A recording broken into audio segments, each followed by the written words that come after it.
Hi guys, welcome to Favors Blog, your one-stop channel for amazing entertainment like no other. Trust me, you're going to enjoy your time here. To be part of this amazing family, please follow us on all our social media accounts displayed on your screen right now. And do not forget to subscribe and turn on the notification bell so you'll be one of the first persons to get notified whenever we drop any new video. Also, do not forget to like our videos and of course share them across your social media handles so that your friends and family would also be part of this amazing family here on Favors Blog. Now let's dive right in to what we have.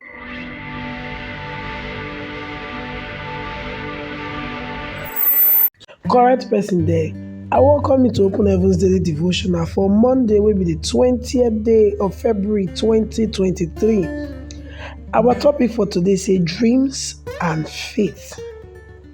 Our Bible reading, it comes from the book of Hebrews chapter 11 from verse 8 to 10. Hebrews chapter 11 from verse 8 to 10. And our memory verse, they come from the book of 2 Corinthians chapter 4 verse 13, where it tells us to say, but as it be say we get the same spirit when they give faith, just as the writer saith, I believe, now it make me the talk. Therefore we self believe, now it make us the talk too. Make we enter the main message. Children of God fit get big dreams and they go dey very confident say this dream go come to pass. The reason na because their heavenly Father na be the Alpha and the Omega, according to Revelation chapter 1 verse 8. Children of God, dem wey put all their faith for a body go fit rest because dem know say God go bring their dreams no matter how the thing big reach to come to pass, because na him be the only one wey declare the end of something from the beginning, according to Isaiah 46 from verse 9 to 10. No matter how your dream big reach, God fit bring her to come to pass if you get enough faith in am. God himself talk for inside Habakkuk chapter 2 verse 4 say, the just go live by faith. And for inside 2 Thessalonians chapter 1 verse 3, he tell us say that faith go fit grow. Since your faith na very important ingredient wey go make your dreams dey come to pass, you must learn how to feed and grow your faith. And how you do this one na to listen, study, meditate and pray the word of God diligently. For inside Mark chapter 4 from verse 35 to 41, Jesus asked his disciples, say, wetin make them no get faith?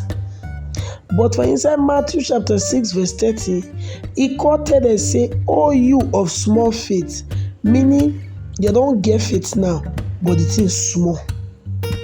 Your faith go fit grow big to become great faith, according to Matthew chapter 15 from verse 21 to 28.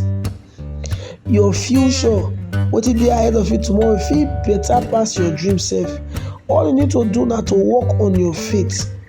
My beloved brethren, your faith must grow. When you dey hear me dey talk about my aspiration and dreams, I don't dey talk such big things because of how much faith when I get for inside God wey be the Almighty One. Before I born again, I no get faith. My biggest ambition for this life na to become vice chancellor. As a matter of fact, the youngest vice chancellor for Africa. But by the time I get to know Jesus Christ, I can't give her my entire life. I can't begin to understand say my natural mind self no go fit even imagine how far this God ready to take me. I don learn to dey dream big because I get God wey dey do big and mighty things. God go reward those people wey get faith in am, according to Hebrews 11 verse 6. So dream big and get faith so that God go fit bring all your dreams to come to pass. Our key point for today talk say grow your faith and dream bigger. Na Pastor E.A. Adeboye, wey be the general overseer of the Redeemed Christian Church of God, na him write this Open Heavens Daily Devotional.